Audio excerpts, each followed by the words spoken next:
अरे हमारे जो क्रांतिकारी योद्धा हैं, बहुजन समाज के दर्शक हैं, उन लोगों के लिए खबर है, बहुत सारे लोग नसीमुद्दीन सिद्दीकी को लेकर अटकलें लगा रहे हैं। अब उन्होंने फिर एक हफ्ता आगे बात बढ़ा दी और ये कह दिया कि एक हफ्ते का और समय चाहिए। लेकिन नसीमुद्दीन सिद्दीकी को लेकर ज़्यादा आपको हाइप मचाने की ज़रूरत नहीं है, ज़्यादा उनको चर्चा में लाने की ज़रूरत नहीं है। पहली बात तो यह है कि बसपा और भारतीय जनता पार्टी, दो रास्ते तो उनके लिए बिल्कुल बंद हैं। भाजपा में वो जाएंगे नहीं और बसपा में उनको लिया नहीं जाएगा। कांग्रेस से वो आ चुके हैं, दो विकल्प बचते हैं, समाजवादी पार्टी और आज़ाद समाज पार्टी। और मेरा तो मानना यह है आज़ाद समाज पार्टी में भी वो नहीं जाएंगे और समाजवादी पार्टी वाले शायद उन्हें लेंगे नहीं। तो हो सकता है नई पार्टी बना लें। हालांकि कुछ भी कर लें, चाहे वो आज़ाद समाज पार्टी के साथ चले जाएं, समाजवादी पार्टी के साथ चले जाएं, या नई पार्टी बना लें या तीसरा फ्रंट बना लें, लेकिन एक बात तो बिल्कुल साफ है, नसीमुद्दीन सिद्दीकी की राजनीति अगर अच्छी होती, अगर उनके पीछे जनसैलाब होता, तो 8 साल से वो कांग्रेस में अज्ञातवास न काट रहे होते और उनकी मौजूदगी कांग्रेस में ना की बराबर थी। तो इसका मतलब साफ है कि नसीमुद्दीन सिद्दीकी का होना और ना होना बिल्कुल बराबर था। तो अगर वो बसपा में आ भी जाते हैं तो कोई ज्यादा फर्क पड़ने वाला नहीं है, नहीं आते हैं तो भी कोई फर्क नहीं पड़ने वाला है। और अगर वो जिस पार्टी में भी जाएंगे तो उस पार्टी में भी कोई ज्यादा बदलाव नजर नहीं आएगा। इसलिए उनकी चिंता करनी बेकार है,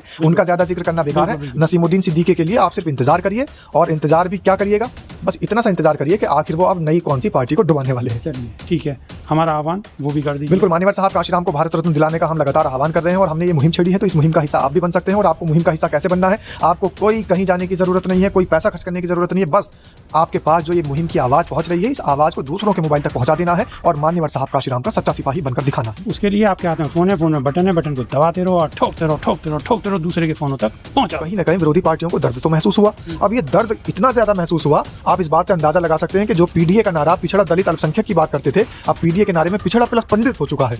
तो अब ये उन्हें ये लगा कि भाई कहीं पंडित वोट में सिंधमारी ना हो जाए। तो इसलिए भाजपा और समाजवादी पार्टी दोनों खेमों के अंदर इतनी ज्यादा उठापटक शुरू हो चुकी है बसपा सुप्रीमो मायावती के सिर्फ इस एक बात से कि ब्राह्मण अब सिर्फ बाटी चोखे में नहीं रहेंगे, ब्राह्मणों को भी अपना हक चाहिए। तो सिर्फ इतनी सी बात लगता है ब्राह्मणों की बात करके बसपा सुप्रीमो ने जो बहन जी ने जिस तरीके से ब्राह्मणों के लिए बात कही है और कहीं ना कहीं उनकी तरफदारी की है और उनकी जो आवाज़ है उसको मुखरता से उठा रही हैं, तो क्या लगता है कि ब्राह्मण साथ आएंगे? ब्राह्मण तो साथ आ रहे हैं। आप देखिए सतीश चंद्र मिश्रा तो पहले से ही है, वो तो पहले से ही है। और इसके अलावा तमाम ब्राह्मण समाज के लोग लगातार पार्टी में शामिल हो रहे हैं। इसीलिए विरोधी पार्टियों के जो खेमे हैं वहां पर हलचल मची हुई है। तो यही बात बताई जा रही है सब जगह कि ब्राह्मणों का जो कार्ड बसपा सुप्रीमो मायावती ने खेला है, विरोधी पार्टियों के दांव सारे के सारे वो परास्त कर दिए हैं, सब पस्त हो चुके हैं। क्योंकि इसके आगे क्या बचा है, पहले से ही दलित वोट बसपा सुप्रीमो मायावती के पास है, कोर वोट बैंक उनका वापस आ चुका है। 9 अक्टूबर की रैली में सबको पता लग चुका, हालांकि वो रैली थी भी नहीं चुनावी। और 9 अक्टूबर के बाद से जो मुस्लिम समाज है, एक और उन्होंने नारा दिया, दलित मुस्लिम करो विचार कब तक सहेंगे अत्याचार। बसपा की तरफ से नारा निकला या बहुजन समाज की तरफ से नारा निकला, लेकिन ये नारा भी बड़ा प्रसिद्ध हो चुका है कि दलित मुस्लिम करो विचार कब तक सहेंगे अत्याचार। तो दलितों को भी साथ दिया गया है और मुस्लिमों को भी साथ दिया गया है। जाटों की तारीफ बसपा सुप्रीमो मायावती ने 15 जनवरी को अपने जन्मदिवस के उपलक्ष्य में कर दी थी कि भाई जाट हमारे भाई, ब्राह्मण हमारे भाई, ठाकुर हमारे भाई। ठाकुर उनके पास में अगर बात करें कि भाई बसपा के साथ इस समय क्या है, मात्र एक विधायक, और वो कौन है, ठाकुर समाज से है। तो अगर ठाकुर साथ आ रहा है, ब्राह्मण साथ आ रहा है, मुस्लिम साथ आ रहा है, जाट साथ आ रहा है, यादव साथ आ रहा है, दलित साथ आ रहा है, तो अब जरूरत किसकी बची है? बिल्कुल सर्व समाज जो है वो बसपा के साथ आ रहा है और सुप्रीमो मायावती उनको साथ देने का पूरा काम कर रही है। सर नमस्कार, क्या हाल चाल है? सब ठीक हैं? बहुत बढ़िया, बहुत बढ़िया। अपना और अपने इनको ख्याल रखो, जब टाइम मिले तो वीडियो जरूर देखो। देसी देख बिगर ब्रेक पकड़ लाग लपेट, बिल्कुल देसी अंदाज में। मैं विपिन बेबाक और मेरे साथ पत्रकार शादाब रिजवी। जय हिंद, जय भीम, सत श्री अकाल, आदाब। मेरा नाम है शादाब। शादाब रिजवी, कल लखनऊ के अंदर बसपा कार्यालय पर जबरदस्त भीड़ रही है, मीटिंग हुई है, बड़े बड़े फैसले हुए हैं। बिल्कुल, थोड़ी बताओ दर्शकों को क्या क्या नई अचीवमेंट है। देखिए, बैठक का तो सबको पता ही है कि बैठक क्या हुई। तमाम वहाँ पर पदाधिकारी कार्यकर्ताओं का जमावड़ा, फैसले लिए गए बैठक में। बहुत सारी बातें ऐसी थी कि लोगों के सामने नहीं आ पाई, वो लोगों के सामने लाने की कोशिश करेंगे कि आखिर कल बैठक की अंदरूनी बातें क्या थी जो लोगों के सामने नहीं आई।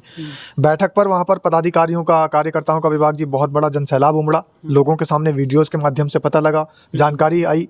लेकिन सबसे बड़ी अहम बात ये रही मीटिंग के अंदर कि ये महाबैठक जो थी, ये 2027 की तैयारी की महाबैठक थी। तो इसमें 2027 की आखिर ऐसी कौन सी तैयारी थी जिसमें बसपा सुप्रीमो मायावती के हाथ में जीत की चाबी लग गई।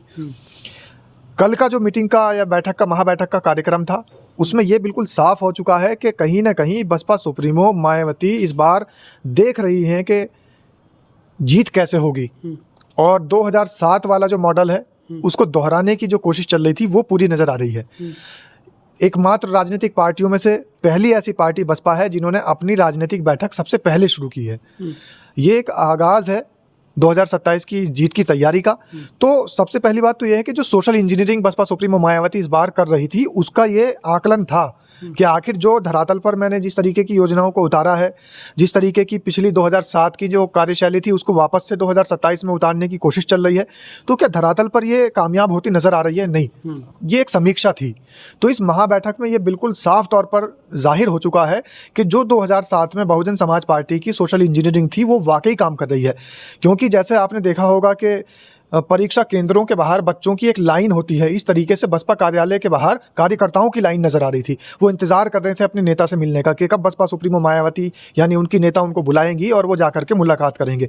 और सबसे बड़ी बात ये रही कि जितने भी नेता वहां पर पहुंचे, बसपा के जितने भी पदाधिकारी वहां पर पहुंचे विधानसभा स्तर के, ये नहीं कि बड़े नेताओं को बुलाया था, बड़े पदाधिकारियों को बुलाया था, जो विधानसभा स्तर के छोटे क्षेत्रों के भी कार्यकर्ता थे उनको भी बसपा सुप्रीमो मायावती ने वहां पर बुलाया था और सबसे मुलाकात हुई, सबसे बातचीत हुई, समीक्षा हुई और ये भी जानकारी लेने की कोशिश की गई कि आखिर कहाँ कमी है, कहाँ हमें ज़्यादा मेहनत करने की ज़रूरत रही। तो ये जो महाबैठक थी एक आकलन था 2027 की जीत का। अब बहुत सारे लोग इसमें बार बार ये बात कह रहे हैं कि भाई ये तो बहुत सारी पार्टी के कार्यकर्ताओं की मीटिंग होती रहती है, हर पार्टी की होती है, राजनीतिक पार्टियां अपने कार्यकर्ताओं की मीटिंग्स बुलाती रहती है, इसमें कौन सी नई बात थी? तो इसमें सबसे बड़ी नई बात ये थी कि जिस तरीके से जो और दूसरी राजनीतिक पार्टियों की रैलियां होती हैं उस तरीके से तो बसपा की कार्यकर्ता मीटिंग थी, एक महाबैठक थी। मतलब औरों की रैलियां और इनकी कार्यकर्ताओं की मीटिंग लगभग बराबर थी, क्योंकि 5000 के लगभग बताया जा रहा है। एक रील काफ़ी वायरल हो रही है कल से लेकर अब तक। एक पत्रकार बंधु हैं, उन्होंने वहाँ के अंदर के जो हालात दिखाए हैं, उन्होंने बताया कि यहाँ तो 5000 से ज़्यादा बसपा के कार्यकर्ता बैठे हैं। कौन हैं, कहाँ से आए हैं, इन सब लोगों से बात करेंगे। बड़े बड़े जो बसपा के कार्यकर्ता पदाधिकारी हैं उन लोगों ने उस रील को साझा किया है सोशल मीडिया पर। तो वो बयान कर रही है, वो एक वीडियो, एक शॉर्ट वीडियो, कि वहाँ पर जो कार्यकर्ता थे, इतनी ज़्यादा संख्या में वहाँ कार्यकर्ता थे, इतनी तो जो और दूसरी राजनीतिक पार्टियां हैं उत्तर प्रदेश के अंदर, उनकी रैलियों में बहुत सारा जनसैलाब उमड़ता है, इतना खाली कार्यकर्ता की मीटिंग्स में, महाबैठक में था। और जबकि अभी बहुत सारे प्रकोष्ठों को बुलाया ही नहीं था, बसपा सुप्रीमो मायावती ने तमाम प्रकोष्ठों को बुलाया नहीं था, तमाम अपने नेताओं को बुलाया नहीं था, तमाम अपने पदाधिकारियों को अभी नहीं बुलाया था। ये गिने चुने चुनिंदा थे, विधानसभा स्तर के कार्यकर्ता थे, पदाधिकारी थे, या फिर आप कहिए बाम सेफ के भी सिर्फ जिला संयोजक थे, बाम सेफ के भी विधानसभा के लोग नहीं थे। सादा ब्रिज भी एक चीज़ बड़ी खास देखने को मिली है, जितने भी गोदी मीडिया के चैनल हैं वो सारे के सारे कवर में लगे हुए थे, सारे के सारे पार्टी को कवर कर रहे थे। ये एकदम हृदय परिवर्तन कैसे हो गया? देखिए, ये हृदय परिवर्तन नहीं है, उन लोगों की मजबूरी है। जब कहीं इतना बड़ा जन सैलाब किसी राजनीतिक कार्यालय पर अगर उमड़ेगा तो मजबूरी बन जाएगी न्यूज़ चैनल्स को। अच्छा, दूसरी राजनीतिक पार्टियां भी इंतजार कर रही हैं कि कब सही मौका आएगा, अपने कार्यकर्ताओं को बुलाएंगे, कार्यकर्ता सम्मेलन करेंगे, बैठकें करेंगे। अभी वहां पर सिर्फ सोचा जा रहा है और यहाँ पर बैठकों का दौर शुरू हो चुका है। बैठकों का दौर शुरू हो चुका है, टिकट वितरण भी हो चुके हैं, कई जगह टिकट फाइनल भी हो चुके हैं, बहुत सारे टिकट फाइनल हो गए हैं और जहां जहां मजबूत स्थिति में इनको प्रत्याशी नजर आ रहा है उसका टिकट एकदम फाइनल कर दे रहे हैं। ये सबसे बड़ी खूबी नजर आ रही है इस बार बसपा को जिताने के लिए, कि इस बार जो प्रत्याशियों का चयन है वो तमाम राजनीतिक पार्टियों से, सभी राजनीतिक पार्टियों से पहले हो चुका है और इसका फायदा भी बसपा को मिलेगा, क्योंकि जो प्रत्याशी है और उसको पता लग जाएगा कि ये मेरा क्षेत्र है, तो वो अपने क्षेत्र में अच्छे तरीके से काम करना शुरू कर देगा। बहन जी ब्राह्मणों को बहुत ज़्यादा टारगेट कर रही हैं, कहीं ना कहीं ब्राह्मणों के लिए बहुत आवाज़ उठा रही हैं और इस पर विपक्षी जो दल हैं वो सवाल भी उठा रहे हैं। देखिए, ब्राह्मणों को लेकर के एक बात ये शुरू में बसपा सुप्रीमो ने कही थी कि ब्राह्मण सिर्फ बाटी चोखा नहीं खाएगा। तो ब्राह्मणों को जो लालच दिया गया है, ऐसा नहीं है कि ब्राह्मणों में हर व्यक्ति मनुवादी है। मनुवादी तो बहुजन समाज में भी है, मनुवादी तो मुसलमानों में भी है, मनुवादी तो दलित समाज में भी है।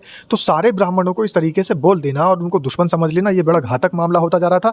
बसपा सुप्रीमो मायावती ने उधर की तरफ ध्यान दिया और उसका आप देखिए एक्शन का रिएक्शन क्या मिला। अब तुरंत एकदम जैसे बसपा सुप्रीमो बहन मायावती ने ब्राह्मणों के दर्द को समझा और दर्द को जगजाहिर करने की कोशिश की, ब्राह्मणों को गले लगाने की बात की और कदम से कदम मिलाकर चलाने की बात की, सर्वजन हिताय सर्वजन सुखाय की नीति को यहाँ पर उन्होंने बताया।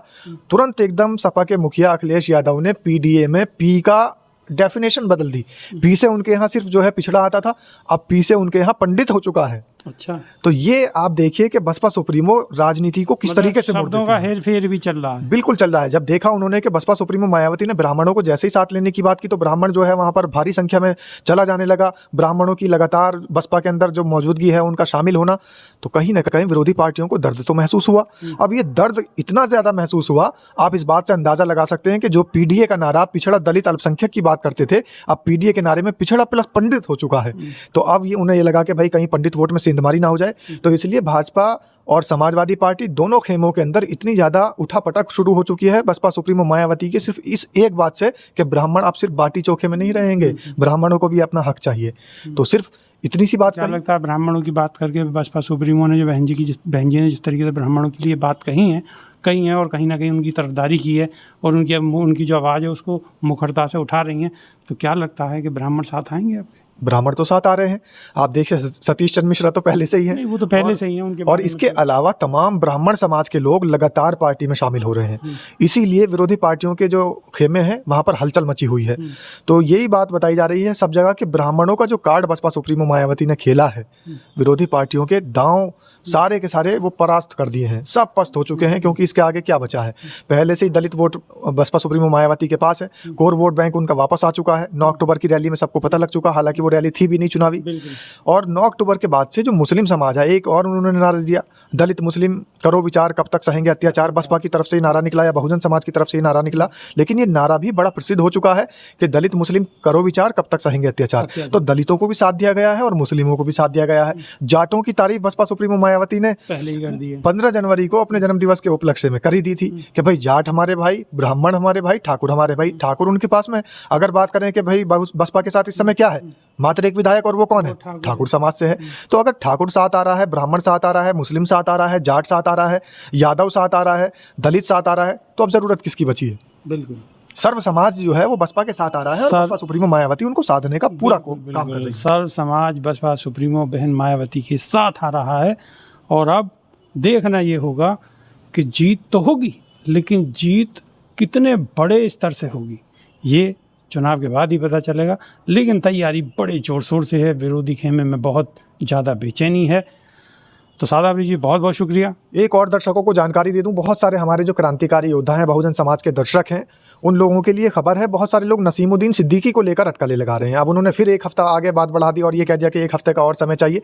लेकिन नसीमुद्दीन सिद्दीकी को लेकर ज़्यादा आपको हाइप मचाने की ज़रूरत नहीं है, ज़्यादा उनको चर्चा में लाने की ज़रूरत नहीं है। पहली बात तो यह है कि बसपा और भारतीय जनता पार्टी, दो रास्ते तो उनके लिए बिल्कुल बंद हैं। भाजपा में वो जाएंगे नहीं और बसपा में उनको लिया नहीं जाएगा। कांग्रेस से वो आ चुके हैं, दो विकल्प बचते हैं, समाजवादी पार्टी और आजाद समाज पार्टी। और मेरा तो मानना यह है आजाद समाज पार्टी में भी वो नहीं जाएंगे और समाजवादी पार्टी वाले शायद उन्हें लेंगे नहीं। तो हो सकता है नई पार्टी बना लें। हालांकि कुछ भी कर लें, चाहे वो आज़ाद समाज पार्टी के साथ चले जाएं, समाजवादी पार्टी के साथ चले जाएं, या नई पार्टी बना लें या तीसरा फ्रंट बना लें, लेकिन एक बात तो बिल्कुल साफ है, नसीमुद्दीन सिद्दीकी की राजनीति अगर अच्छी होती, अगर उनके पीछे जनसैलाब होता, तो 8 साल से वो कांग्रेस में अज्ञातवास ना काट रहे होते और उनकी मौजूदगी कांग्रेस में ना की बराबर थी। तो इसका मतलब साफ है कि नसीमुद्दीन सिद्दीकी का होना और ना होना बिल्कुल बराबर था। तो अगर वो बसपा में आ भी जाते हैं तो कोई ज्यादा फर्क पड़ने वाला नहीं है, नहीं आते हैं तो भी कोई फर्क नहीं पड़ने वाला है। और अगर वो जिस पार्टी में भी जाएंगे तो उस पार्टी में भी कोई ज्यादा बदलाव नजर नहीं आएगा। इसलिए उनकी चिंता करनी बेकार है, उनका ज्यादा जिक्र करना बेकार है। नसीमुद्दीन सिद्दीकी के लिए आप सिर्फ इंतजार करिए, और इंतजार भी क्या करिएगा, बस इतना सा इंतजार करिए कि आखिर वो अब नई कौन सी पार्टी को डुबाने वाले हैं। चलिए ठीक है, हमारा आह्वान वो भी कर दीजिए। बिल्कुल, मान्यवर साहब कांशीराम को भारत रत्न दिलाने का हम लगातार आह्वान कर रहे हैं और हमने ये मुहिम छेड़ी है, तो इस मुहिम का हिस्सा आप भी बन सकते हैं। और आपको मुहिम का हिस्सा कैसे बनना है, आपको कोई कहीं जाने की ज़रूरत नहीं है, कोई पैसा खर्च करने की ज़रूरत नहीं है। बस आपके पास जो ये मुहिम की आवाज़ पहुंच रही है, इस आवाज़ को दूसरों के मोबाइल तक पहुंचा देना है और मान्यवर साहब कांशीराम का सच्चा सिपाही बनकर दिखाना है। उसके लिए आपके हाथ में फ़ोन है, फ़ोन में बटन है, बटन को दबाते रहो और ठोकते रहो, दूसरे के फ़ोनों तक पहुंचा दो। नई वीडियो में फिर रूबरू होंगे। बहुत बहुत शुक्रिया, धन्यवाद। जय भीम, जय संविधान, जय विज्ञान। जय भीम, जय संविधान, नमो बुद्धाय।